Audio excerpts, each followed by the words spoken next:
नमस्कार, मैं हरिशंकर चौहान एक बार फिर से आपका स्वागत करता हूं आपके अपने YouTube चैनल परिवर्तन एकेडमी में। दोस्तों, जैसा मुझे लग रहा है कि जो खेती बाड़ी का काम जिनका होगा, जिन लोगों का, तो लगभग वो समाप्त तो हो ही गया होगा और आप पढ़ाई करते रहें और हम आपको नई नई वीडियो बना करके देते रहेंगे और डेली कुछ न कुछ मैटर देते ही रहेंगे आपको। ठीक है, तो आप अपनी पढ़ाई रोकिए मत, आप उसको जारी रखिए। ठीक है, और जैसा कि पिछली हमने 3 वीडियो आपको दे दी हैं।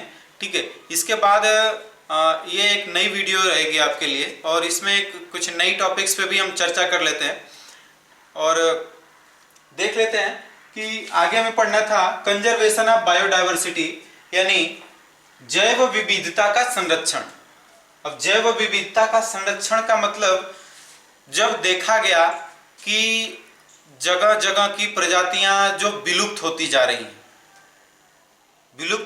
हैं, मतलब या तो वनों के कटाव से या फिर जो उनका व्यापार हो रहा है उसके वजह से, शहरीकरण से।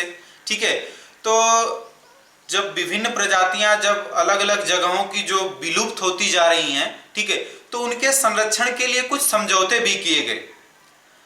उन समझौतों में एक पहला समझौता किया गया कंजर्वेशन ऑन बायोलॉजिकल डाइवर्सिटी, जिसे सीबीडी भी कहा जाता है। जिसे क्या कहा जाता है?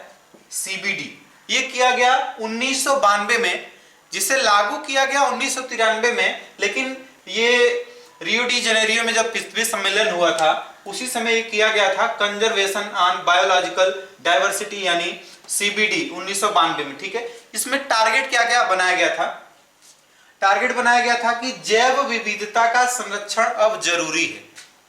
जैव विविधता का संरक्षण अब क्या है? जरूरी है, क्योंकि प्रजातियां अब धीरे धीरे विलुप्त हो रही हैं।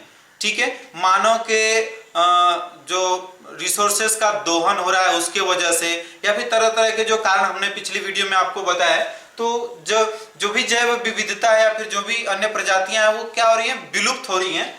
तो अब उनका संरक्षण जरूरी है, एक लक्ष्य बनाया गया। और संसाधनों का सततता के साथ दोहन, मतलब जितने भी रिसोर्सेस हैं, जितने भी संसाधन हैं, उनका सततता के साथ दोहन किया जाए।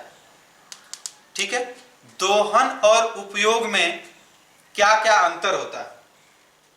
ध्यान दीजिएगा, यूटिलाइज और यूज में क्या अंतर होता है?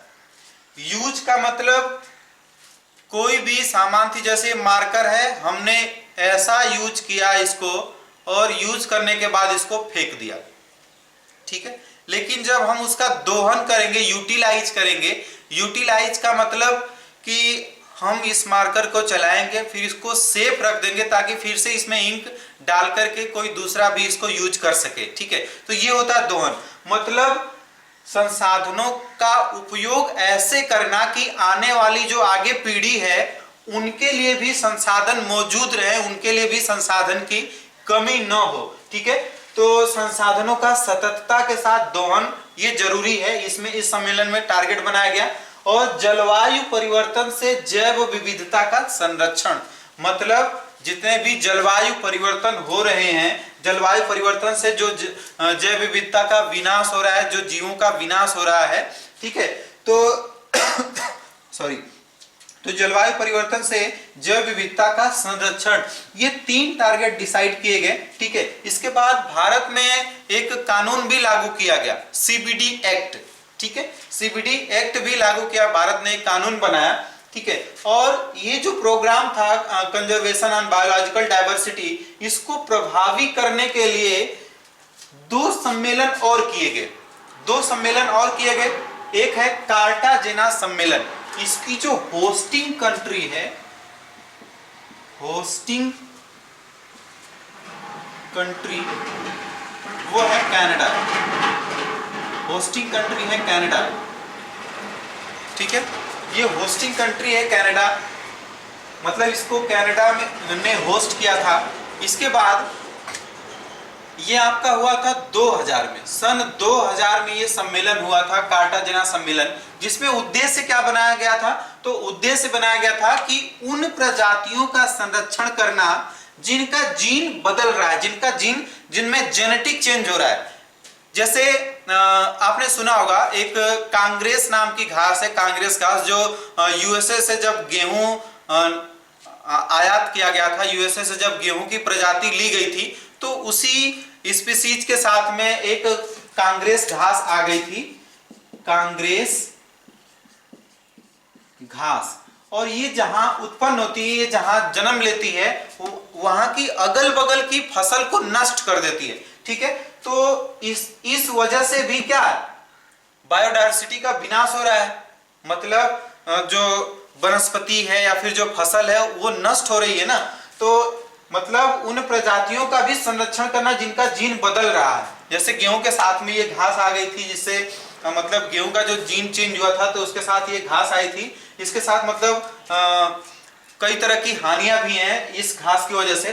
ठीक है, तो अब क्या है कि इसमें यह भी डिसाइड किया गया इस सम्मेलन में कि जो विदेशी प्रजातियां हैं, जो विदेशी प्रजातियां, जैसे ये जो कांग्रेस घास है, ये क्या है, ये विदेशी प्रजाति, मतलब जो विदेश से आई हुई या फिर जिनका जीन चेंज हो गया है, उसे हम क्या बोलेंगे, विदेशी प्रजाति बोलेंगे। ठीक है, अब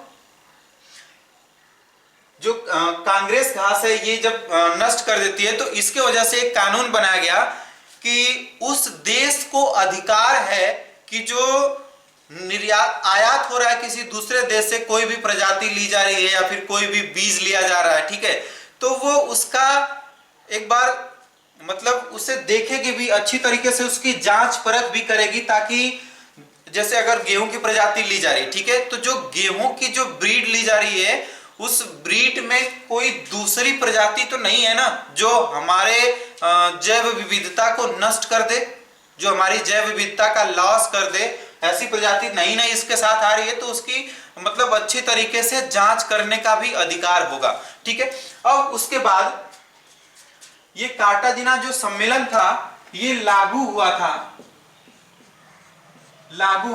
2003 में। ठीक है ना, मतलब ये जो भी इसमें बात कही गई थी, ये पूरी तरह से लागू हुआ था 2003 में। ठीक है, इसके बाद जो दूसरा सम्मेलन किया गया, नागोया सम्मेलन, और इसकी जो होस्टिंग कंट्री थी वो थी जापान।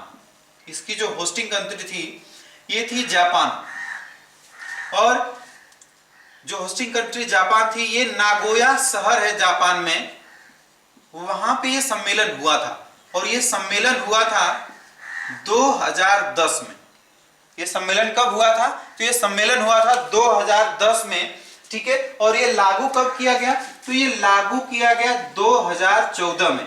ठीक है, ये नागोया सम्मेलन जापान के नागोया शहर में किया गया था। ठीक है, और ये 2010 में आयोजन इसका हुआ था, और ये लागू हुआ 2014 में। अब इसमें भी उद्देश्य कुछ बनाए गए थे। उद्देश्य क्या थे कि जैव विविधता का संरक्षण को बढ़ाना, मतलब जो भी जैव विविधता का जो संरक्षण का जो भी नियम लगाया गया है, उसमें बढ़ावा देना। ठीक है, जैव विविधता के संरक्षण को बढ़ाना।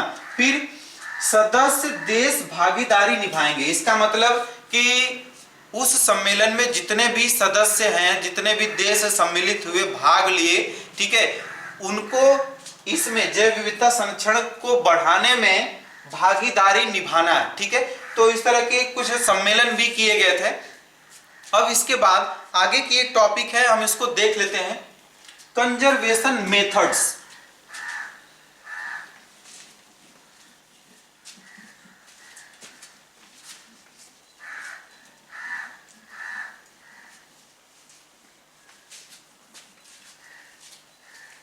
आइए देख लेते हैं, मेथड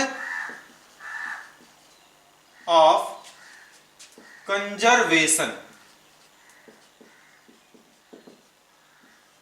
मेथड ऑफ कंजर्वेशन मतलब संरक्षण की विधियां कौन कौन सी हैं।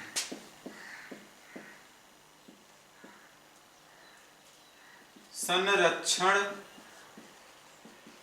की विधियां, तो दो तरह की विधियां हैं।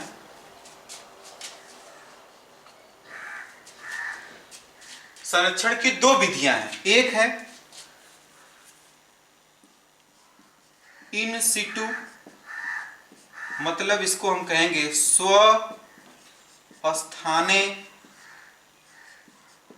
संरक्षण, स्वस्थाने संरक्षण। इन सिटू का मतलब क्या होता है?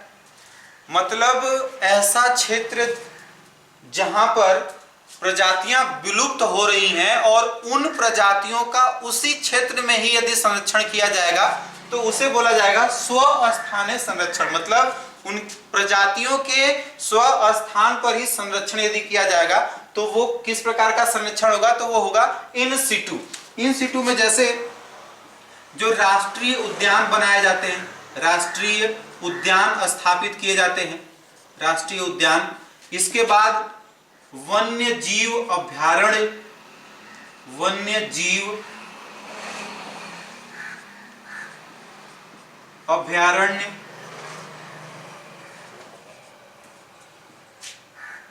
या फिर जैव मंडल आरक्षित क्षेत्र।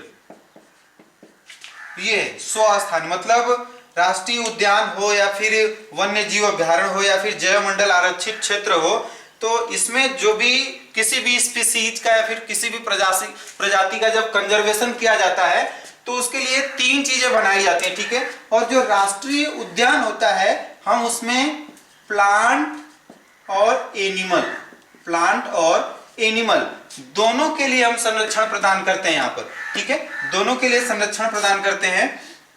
अब इन दोनों में सिर्फ एनिमल, इन दोनों में सिर्फ एनिमल मतलब यहां पर प्लांट और एनिमल दोनों का संरक्षण किया जाता है, जबकि वन्य जीव अभयारण्य या फिर जैव मंडल आरक्षित क्षेत्र में सिर्फ एनिमल का ही संरक्षण किया जाता है।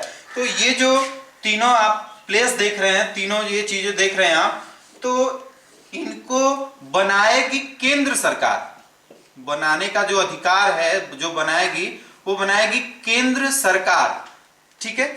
अब यदि समाप्त करने की बात आती है, मतलब इनकी स्थापना जो करेगी वो करेगी केंद्र सरकार, और समाप्त करने के लिए समाप्त कौन करेगा?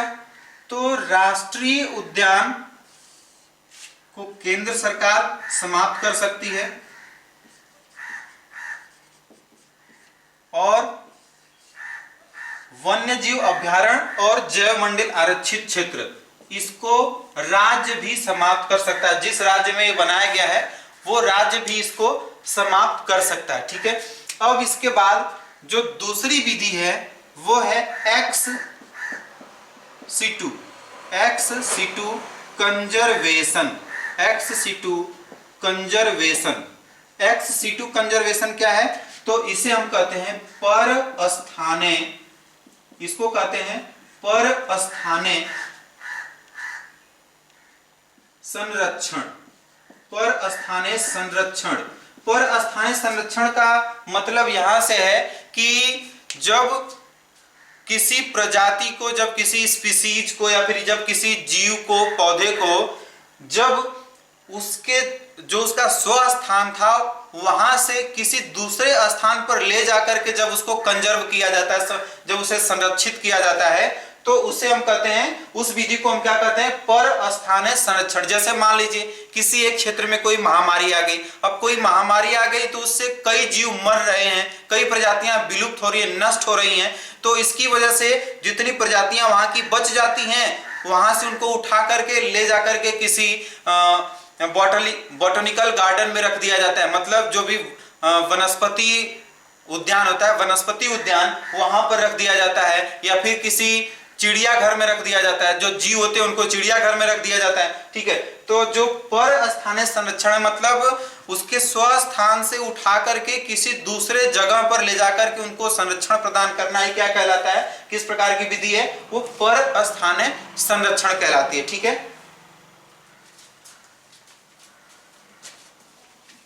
अब इसके बाद एक और टॉपिक है, इसमें हम समझ लेते हैं।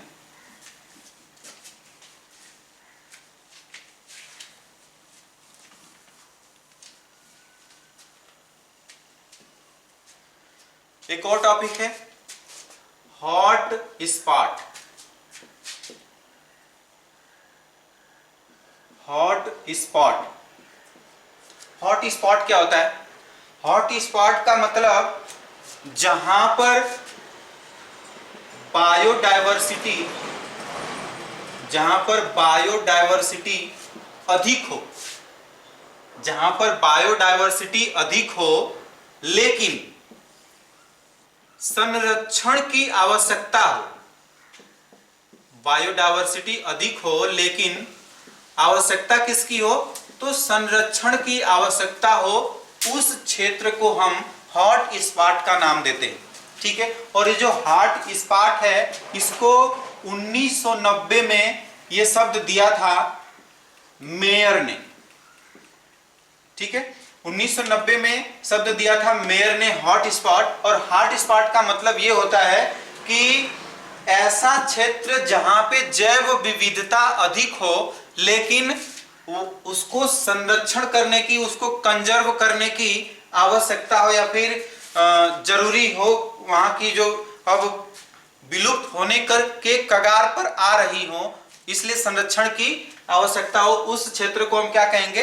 तो उस क्षेत्र को हम हॉट स्पॉट कहेंगे। ठीक है, तो मित्रों आज की इस वीडियो में सिर्फ इतनी ही बातें हम करेंगे और आगे की चीजें, इसकी जो भी सीरीज रहेगी आगे हम बढ़ाते रहेंगे वीडियो को प्रतिदिन आपको। ठीक है, तो इस वीडियो को देखिएगा और अच्छे तरीके से पूरा देखिएगा और जो भी कमेंट होगा आपका, जो भी फीडबैक होगा उसको नीचे कमेंट बॉक्स में टाइप कर दीजिएगा और इसको ज्यादा से ज्यादा लोगों के पास शेयर भी करें। धन्यवाद।